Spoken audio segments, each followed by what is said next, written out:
name is Travis Lopes, and I want to tell you the story of how I met Solomon and Godfrey. I came for 5 weeks after I graduated university, and I volunteered at the Misenji Orphanage School.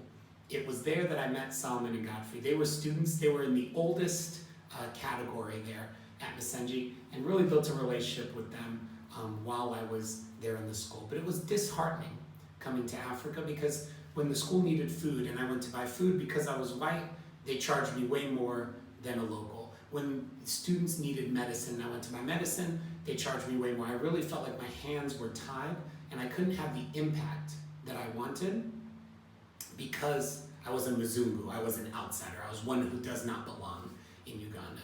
So when I came home from my trip, honestly, I kind of gave up on my dream. I was like, well, maybe there's no way that I can really affect the situation in Uganda. If you want to change the situation in Uganda, you have to have leaders that are there in Uganda that know the language, that know the community, that know the context of life there to really be able to help. And unfortunately, I hadn't really met anyone that I could trust to be able to work together with to do something.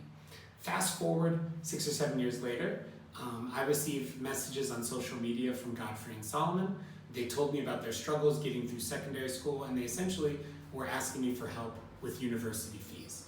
I was a little bit skeptical about kind of their intentions and what they wanted, but I put a bunch of hoops for them to jump through, which they did, and so I said, you know what? I'm gonna send a money grant. Worst that happens is I just lose this money, but they sent me back receipts with university stamps letting me know that they are now enrolled in school. It's been an amazing journey over the last few years with them.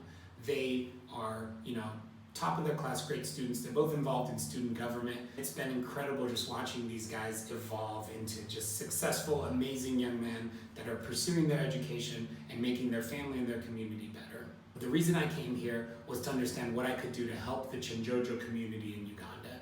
And while I've been here, the three of us, Solomon, Godfrey, and I, have decided to start a nonprofit called Hope for Uganda Family that's going to help children pay for their primary school fees that can't afford them. Ultimately, our goal is to have 100% of the children in Chinjojo in school that can go.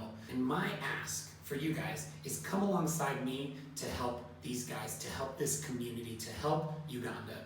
Normally when you give to a nonprofit, it's very faceless, you don't really know who you're helping. Here, you get to WhatsApp text with the person that you're helping and see the impact of your funds.